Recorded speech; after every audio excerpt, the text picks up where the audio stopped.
Chosen one. Every system relies on one thing to maintain control. Predictability. Whether it's a manipulative person, a toxic group, or any environment built around influence and control, the strategy is always the same. Study people's fears. Study their desires. Study their habits. Learn what motivates them, what intimidates them, what excites them, and what breaks them. Once those patterns are identified, control becomes easier. Most people leave a trail, a predictable trail. They react the same way under pressure. They chase the same rewards. They fear the same consequences. Their decisions can be anticipated because their behavior follows familiar patterns. That is how manipulators operate. That is how controlling systems operate. They do not need to force people when they can predict them. But then there is the chosen one. And that is where the problem begins. Because most people leave a predictable trail of habits, fears, and desires that manipulators use to pull their strings. They expect you to bend to pressure, chase validation, and panic when threatened. But you just broke their algorithm. You act on purpose, not pressure, and that makes you the most dangerous glitch in their system. You stopped making decisions based on approval. You stopped allowing fear to dictate your direction. You stopped chasing rewards that compromised your values. And the moment that happened, you became difficult to read, difficult to influence, difficult to control. Because your actions are no longer driven by the things they understand. They offer pressure. You remain calm. They offer temptation. You walk away. They create fear. You stay focused. And every time that happens, their model fails. That is why this message matters. Because many chosen ones are entering a season where people can no longer predict their next move. Not because they are being secretive, not because they are playing games, but because they have become aligned with something deeper than fear, reward, or public opinion. And for those who depend on predictability to maintain power, that is deeply unsettling. One of the oldest methods of control is surprisingly simple. Reward what you want and punish what you don't. Offer enough rewards, and most people will move toward them. Create enough fear, and most people will move away from it. This principle is so common that many manipulators build their entire strategy around it. They assume everyone has a price, everyone has a weakness, and everyone has something they desperately want or desperately fear losing. For a long time, that approach works. Most people can be influenced through external incentives. Offer status, and they become interested. Offer approval, and they become cooperative. Threaten exclusion, and they become anxious. Threaten criticism, and they start adjusting their behavior. The system understands this. Manipulators understand this. That is why they become deeply unsettled when they encounter a chosen one who no longer responds the way they expected. Because at some point in your journey, something changed. You stopped making decisions based on approval. You stopped allowing fear to dictate your direction. You stopped chasing rewards that required you to abandon your values. And once that shift happened, the old methods started losing power. Suddenly the rewards were not as attractive. The status no longer impressed you. The validation no longer controlled you. The promises no longer tempted you. Because you learned a lesson many people never learn. Not every reward is worth the price attached to it. Some opportunities require compromising your integrity. Some invitations require abandoning your peace. Some forms of acceptance require shrinking yourself to fit into spaces you have already outgrown. And once you recognized that, your decisions started changing. You became harder to manipulate because you stopped evaluating choices based solely on what you could gain. Instead, you started evaluating them based on alignment. You began asking different questions. Does this align with my purpose? Does this protect my peace? Does this move me closer to who I am becoming? That is where the system started losing its grip. Because how do you control someone who is willing to walk away from rewards that conflict with their values? How do you manipulate someone who values peace more than recognition? How do you intimidate someone who has already survived the very things you are threatening them with? The answer is simple. You can't. That is why many chosen ones confuse people. The same incentives that motivate everyone else seem strangely ineffective. The same tactics that produce fear in others often produce clarity in you. The same rewards that attract crowds fail to influence your direction. And this creates enormous frustration for those who depend on predictable behavior. They offer the carrot and expect movement. You decline. They increase the reward. You remain unmoved. So they switch strategies. They introduce pressure. They introduce criticism. They introduce exclusion. They introduce fear. And somehow, you still do not react the way they expected. Why? Because your center of gravity has changed. It is no longer located in public opinion. It is no longer located in external rewards. It is no longer located in fear. It is located in purpose. And purpose is difficult to manipulate. That is why the system keeps miscalculating you. It assumes you will eventually compromise. It assumes you will eventually panic. It assumes you will eventually trade your values for comfort. But you don't, because you already discovered something more valuable than comfort: alignment. And once a chosen one begins making decisions from alignment instead of pressure, the old control mechanisms stop working. The rewards lose their power. The threats lose their force. The manipulation loses its effectiveness. That is the moment the algorithm breaks.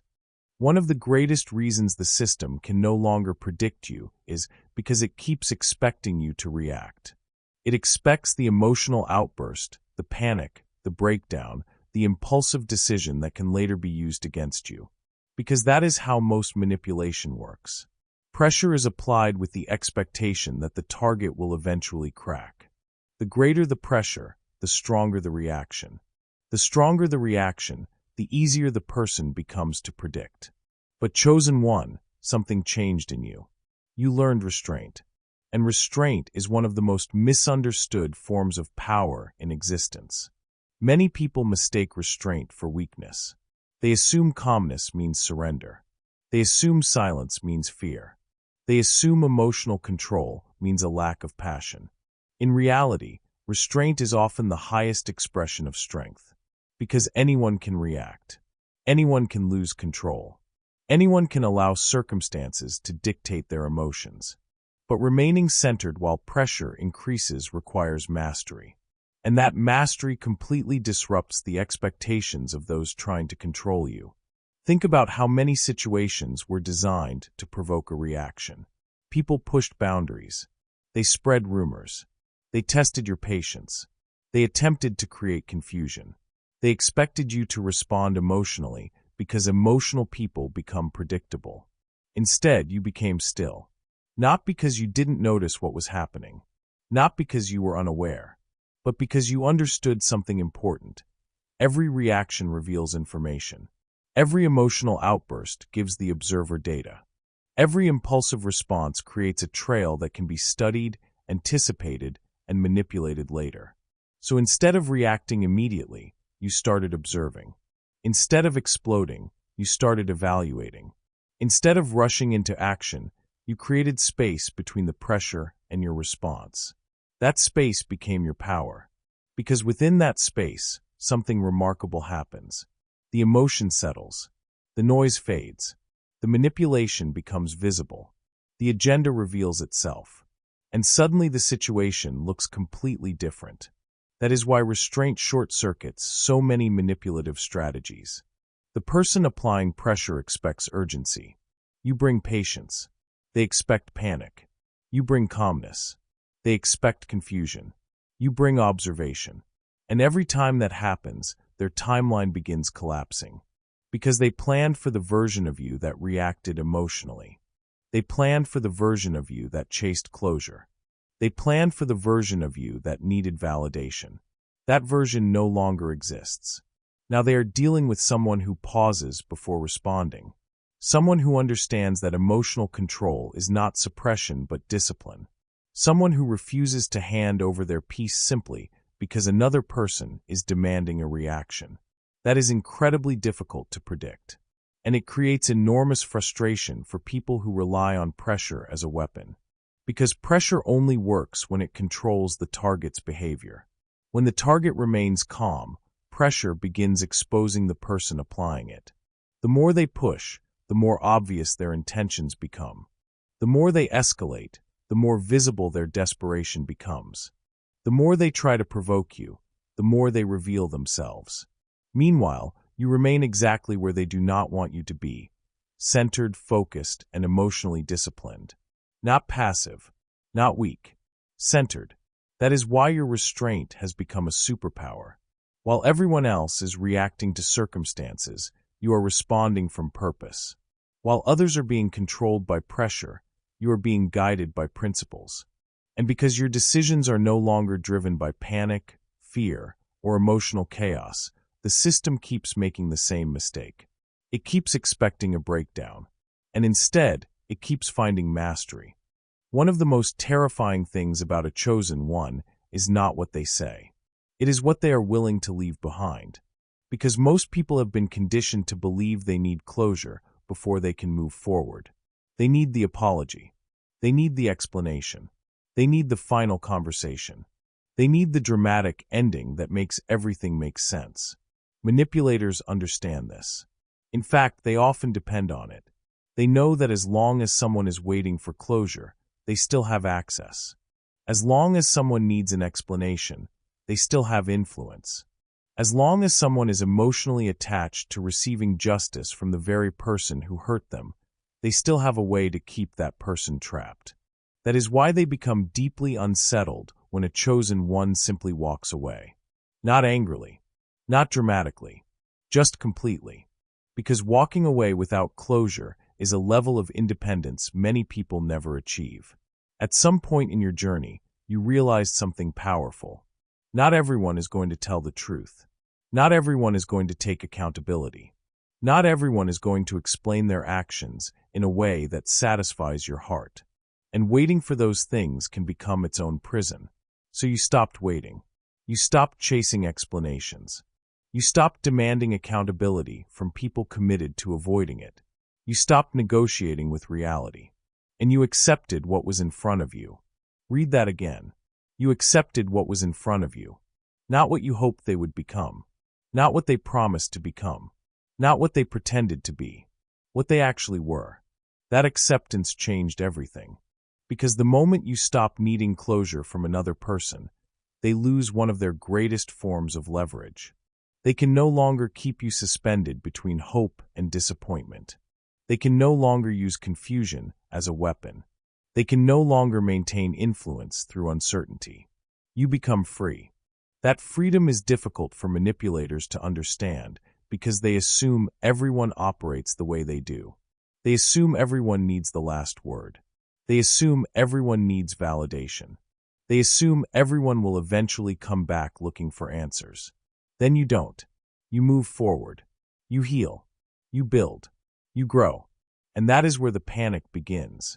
Because suddenly they realize they no longer have access to your attention. They no longer have access to your emotional energy. They no longer have access to the version of you that kept waiting for a conversation that was never coming. You left the table, and you did it without needing permission.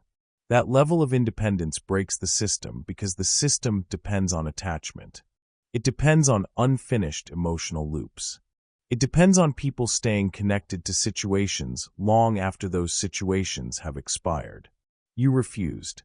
And because you refused, you became impossible to control through confusion. That is why walking away without closure is not weakness. It is one of the strongest declarations of freedom a chosen one can ever make. Another reason the system struggles to predict you is because it keeps trying to analyze a version of you that no longer exists. This is one of the greatest mistakes manipulators make. Once they believe they understand someone, they stop paying attention. They build a profile in their mind. They memorize old habits, old triggers, old fears, old insecurities, and old patterns. Then they assume that profile will remain accurate forever. For most people, that assumption works reasonably well. But not for a chosen one, because chosen ones evolve. Constantly. While other people are studying who you used to be, you are becoming someone new. That is why old manipulation tactics suddenly stop working. The strategy was designed for a previous version of you. The pressure points were based on old wounds. The assumptions were built around old fears. The predictions were created using information that is no longer relevant. And yet the system keeps using the same outdated map. Read that again. The system keeps using an outdated map. Imagine trying to navigate a city using directions from 10 years ago. Roads have changed. Buildings have changed. Entire neighborhoods have transformed. The map may have been accurate once, but it is no longer connected to reality.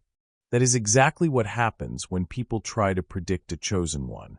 They are fighting the old version, the version that needed validation, the version that feared rejection, the version that tolerated disrespect, the version that ignored intuition, the version that stayed too long, the version that kept explaining, the version that kept chasing.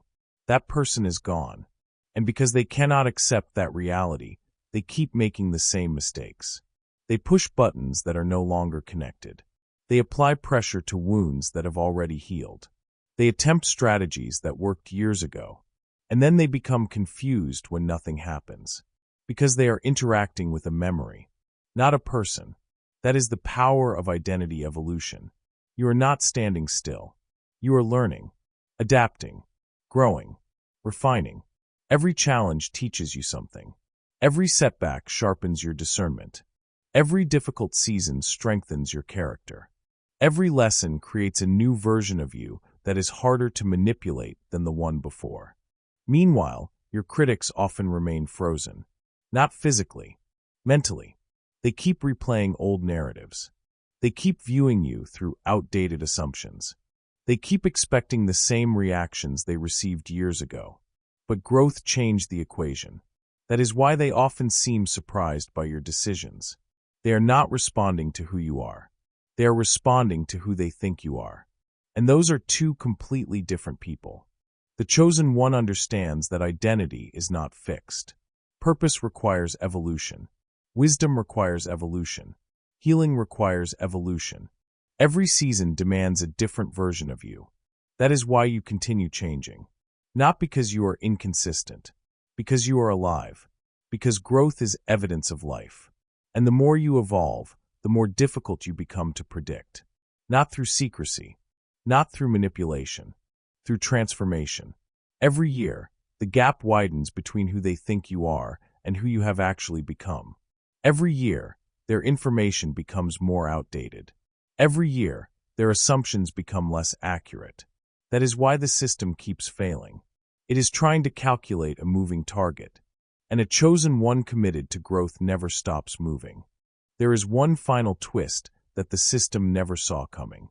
At some point, the chosen one became aware of the observation, aware of the monitoring, aware of the constant attempts to predict, analyze, and understand their next move.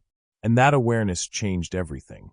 Because the moment you realize someone is studying you, you begin seeing things they never intended to reveal. You notice patterns. You notice timing. You notice repeated behaviors. You notice who always seems unusually informed about your life despite claiming not to care. Suddenly, the observer is no longer invisible. And once the observer becomes visible, the dynamic shifts. Read that again. The dynamic shifts. Because people who spend all their time watching others often forget something important. Observation works both ways. While they were studying your reactions, you were studying their motives. While they were tracking your decisions, you were noticing their patterns. While they were attempting to predict your behavior, they were unknowingly exposing their own. That is the irony. The watcher becomes watched. And in that process, something remarkable happens. The flaws they were hoping to find in you become visible in themselves. Their obsession becomes obvious. Their insecurity becomes obvious. Their need for control becomes obvious. The very behavior they tried to hide behind the act of observation starts revealing itself. Meanwhile, you remain focused on your path. You are not living to confuse them. You are not playing games. You are not creating mystery for attention. You simply stopped giving your energy away. And because of that, the people who invested so much time trying to understand, you are now confronting something they never expected. Their greatest frustration was never your unpredictability. It was the fact that your freedom exposed their dependence on control. So if there is one thing I want you to remember from this message, it is this. Stop apologizing for being difficult to predict. The world often teaches people to be easily categorized, easily influenced, and easily controlled. It rewards conformity. It rewards predictability. It rewards behavior that fits neatly inside other people's expectations. But your path was never designed for that. You were never meant to live according to fear. You were never meant to make decisions based solely on approval. And you were never meant to hand over your power to systems that depend on your predictability. Your strength comes from alignment. Your strength comes from purpose. Your strength comes from the fact that your decisions are no longer controlled by rewards, threats, pressure, or public opinion. So embrace your evolution. Embrace your growth. Embrace the fact that some people no longer understand you. That is not a sign that you are lost. It is often a sign that you have outgrown the version of yourself they were comfortable with. Keep protecting your peace. Keep trusting your discernment. Keep walking away from anything that requires you to betray your values. And most importantly, keep becoming the person your purpose is calling you to become. If this message spoke directly to your spirit today, make sure you like this video, subscribe to the channel, and share it with another chosen one who needs this reminder. And in the comments, type, "I cannot be programmed." Let that declaration remind you that the moment you started living from purpose instead of pressure was the moment the algorithm lost track of you.